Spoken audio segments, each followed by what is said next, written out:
Hello aspirants, जो mains के लिए प्रिपेयर कर रहे हैं नेक्स्ट ईयर के लिए, या फिर जिनका मेंस अभी ही है ना। तो हम PYQ सॉल्व कर रहे हैं, क्योंकि ये स्ट्रेटजी में आता है कि जो हमारा मेंस का स्ट्रेटजी होना चाहिए, पहले तो 10 ईयर का एटलीस्ट ना सही, वैसे भी 2018 से ही मेंस जो है वो UP PCS में हुआ है रिटन वाला। और अभी 2 साल से क्या है, ऑप्शनल भी चेंज हो गया है। अब क्या है, UP स्पेशल 2 सब्जेक्ट हो गए ना, GS 5 एंड GS 6। तो हम डिस्कशन कर रहे हैं मेंस का। तो हमारा जो स्ट्रेटजी है कि हमें PYQ मतलब प्रीवियस ईयर क्वेश्चन सॉल्व करने चाहिए। ये आपको कई तरीके से हेल्पफुल होता है। फर्स्ट कि आपको जो एग्ज़ाम पैटर्न है वो समझ में आता है कि हमें जो सिलेबस कंप्लीट करना है मेंस पर्पस से वो किस वे में होना चाहिए, ताकि वो हेल्पफुल हो। और सेकंड, आप प्रैक्टिस करते हैं तो सभी को पता है कि स्टैटिक पोर्शन कभी भी चेंज नहीं होता है। तो अगर हम प्रैक्टिस कर रहे हैं तो क्वेश्चन थोड़ा बहुत चेंज कर सकता है, बट अब जैसे असहयोग आंदोलन है या 1857 का जो स्वतंत्रता संग्राम है, अब ये टॉपिक तो चेंज नहीं होगा, क्वेश्चन से रिलेटेड कुछ भी पूछ सकता है। तो आपकी एक स्ट्रैटेजी हो जाती है और आपको मतलब कई वे में जो है आप चीज़ें प्रिपेयर कर लेते हैं। तो अभी हम क्वेश्चन स्टार्ट करते हैं। आज का हमारा फर्स्ट क्वेश्चन है, 1857 के स्वतंत्रता संग्राम में उत्तर प्रदेश के योद्धाओं के योगदान पर प्रकाश डालिए। तो ये पूछ रहा है कि जो 1857 का जो हमारे यहाँ रिवॉल्ट हुआ था, स्वतंत्रता संग्राम है ना, तो उत्तर प्रदेश के योद्धा, जो उत्तर प्रदेश के लीडर्स थे, उनके योगदान के बारे में बात करनी है। तो सबसे पहले मैंने ये इंडिया के मैप में जो बताया है वो सिर्फ उत्तर प्रदेश के मैप से रिलेटेड ही प्लेसेस हैं जहाँ पे 1857 का जो भी हुआ था, ठीक है। अगर आपके आंसर राइटिंग में मैप होगा तो एग्ज़ामिनर के लिए भी ये काफ़ी एक अच्छा वे होगा समझाने का। सेकंड चीज़ और क्लियर कर दूँ, जब भी आप मैप या डायग्राम कुछ भी बनाते हैं उसको जो है वो कवर कर देते हैं ना, उसको किसी चीज़ मतलब ऐसे बना के उसके अंडर में रख देते हैं, उसको ओपनली नहीं छोड़ते हैं। चीज़ें चेंज भी हो सकती हैं, ये भी जो है मैप या डायग्राम बनाने का एक डिमांड है, मतलब कि वो रूल है, ऐसा समझ लीजिए। तो हम आंसर स्टार्ट करते हैं कि 1857 का स्वतंत्रता संग्राम ब्रिटिश औपनिवेशिक शासन के खिलाफ भारत की लड़ाई में एक महत्वपूर्ण क्षण था।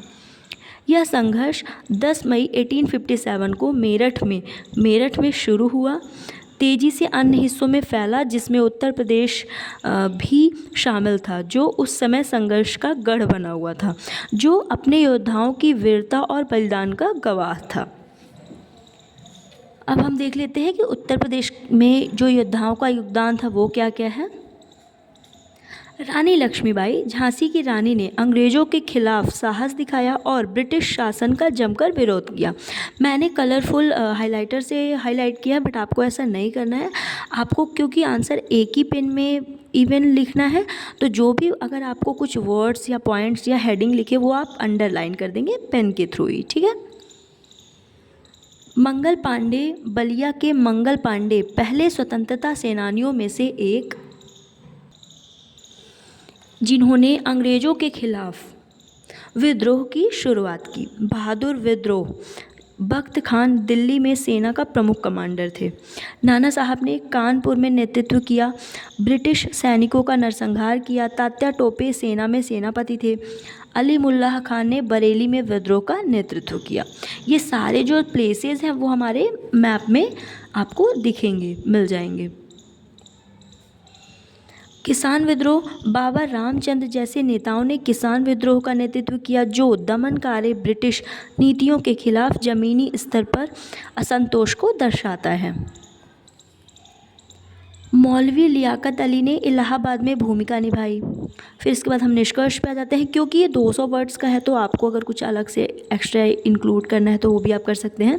अंग्रेज़ों के विद्रोह को कुचलने की बेहद प्रयास ने योद्धाओं के मनोबल को कमज़ोर न कर सके तथा योद्धाओं ने बलिदान दिया, जो आज भी सम्मान एवं गौरव के लिए इतिहास में जाने जाते हैं। तो ये है हमारा क्वेश्चन। अब देखते हैं हम नेक्स्ट क्वेश्चन। ये भी जीएस पेपर 5 का ही क्वेश्चन है, यूपी से रिलेटेड। बौद्ध धर्म के प्रचार प्रसार में उत्तर प्रदेश का महत्वपूर्ण स्थान है, व्याख्या कीजिए। अब इससे तो कोई भी अनजान नहीं है कि उत्तर प्रदेश में बौद्ध धर्म का प्रचार प्रसार कितना ज़्यादा है ना। तो उसी से रिलेटेड डायरेक्ट क्वेश्चन है कि हमें बताना है कि जो स्थान है वो कैसे कैसे इम्पॉर्टेंट है। इसको भी मैंने मैप में आपको शो कर दिया है, और कोई भी मैप या डायग्राम बनाएंगे तो जैसे मैंने बताया उसको एक बॉक्स के अंदर बंद कर देना है। प्राचीन भारतीय सभ्यता का उद्गम स्थल उत्तर प्रदेश बौद्ध धर्म के प्रचार प्रसार में महत्वपूर्ण भूमिका निभाता है। यह राज्य भगवान बुद्ध के जीवन से संबंधित ऐतिहासिक स्थान और स्मारकों से भरपूर बौद्ध शिक्षाओं का गवाह है। अब हम देख लेते हैं कि यूपी में जो महत्वपूर्ण बौद्ध स्थल हैं, प्रमुख स्थल एवं महत्व। सारनाथ, बुद्ध ने अपना पहला उपदेश, धर्मचक्र परिवर्तन, बौद्ध संघ की स्थापना। कुशीनगर में बुद्ध को महापरिनिर्वाण मतलब अंतिम मुक्ति की प्राप्ति हुई थी। श्रावस्ती, बुद्ध ने कई वर्षा ऋतुएं बिताई एवं यहीं पे प्रवचन दिए। कौशाम्बी, कई महत्वपूर्ण शिक्षाएं थीं। मथुरा, महत्वपूर्ण बौद्ध मठों और स्तूपों का घर था। सांस्कृतिक विरासत और तीर्थयात्रा, उत्तर प्रदेश बौद्ध संस्कृति और तीर्थयात्रा का केंद्र है। इसकी समृद्ध विरासत दुनिया भर के आगंतुकों मतलब आने वालों को आकर्षित करती है। आध्यात्मिक महत्व तथा तीर्थयात्रियों को निरंतर स्वागत कर रहा है।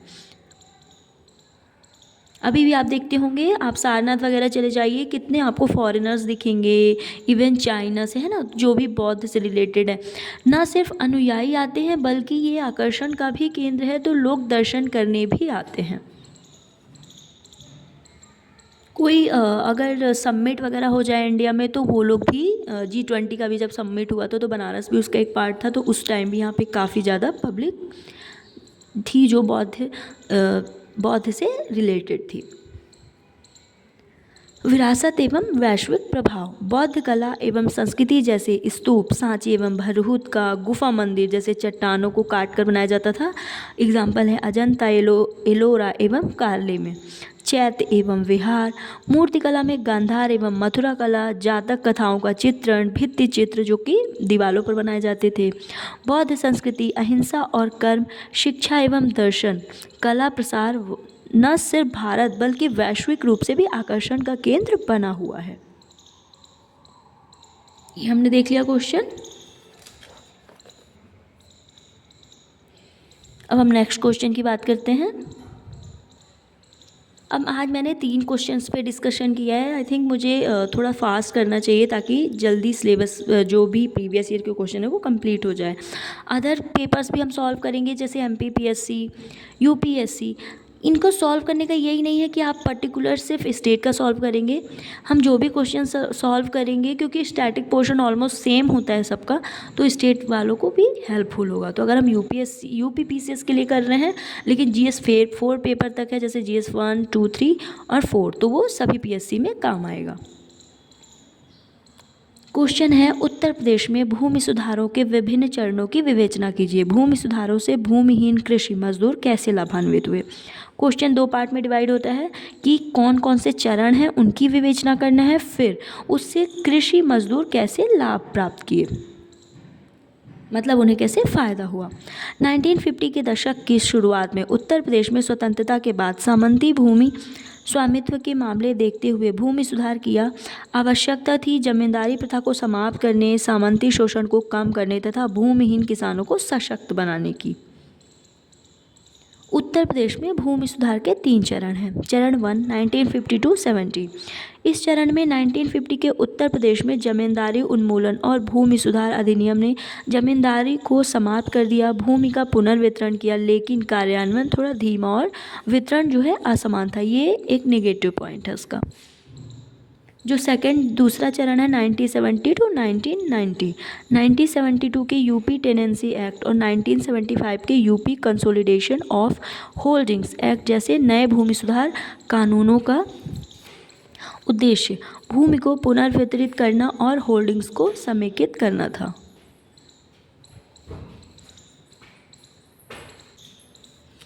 तीसरा चरण 1990 से वर्तमान मतलब प्रेजेंट तक चल रहा है। भूमि सुधारों की गति थोड़ी धीमी हो गई है। इससे कृषक कैसे लाभान्वित हुए? उन्हें शोषण से मुक्ति मिली, जैसे ज़मींदार शोषण करते थे उससे मुक्ति, भूमि उत्पादकता में वृद्धि हुई। अब क्योंकि वो फ्री थे अपनी भूमि पर पैदावार करने के लिए, तो उन्होंने अच्छे से उसका ध्यान दिया और भूमि उत्पादकता में वृद्धि हुई। आर्थिक सुरक्षा हुई, अब क्योंकि सरप्लस होने लगा मतलब चीज़ें बचने लगी, तो उनकी आर्थिक सुरक्षा पे भी प्रभाव पड़ा। सामाजिक न्याय, जोतों का समीकरण मतलब छोटी छोटी भूमि इधर से उधर थी, उन भूमियों को एक साथ करने से जो उस पर एक्सपेंसेस था मतलब खर्च था वो कम हो गया। अधिकारों की सुरक्षा, महिलाओं का सशक्तिकरण, महिलाओं ने भी बढ़ चढ़कर जो है खेती में अपना योगदान दिया। हालांकि भूमि सुधारों का भारत में भूमिहीन कृषि मजदूरों के जीवन पर सकारात्मक प्रभाव पड़ा, किंतु ध्यान रखना आवश्यक है कि राज्यों में कार्यान्वयन असमान रहा है।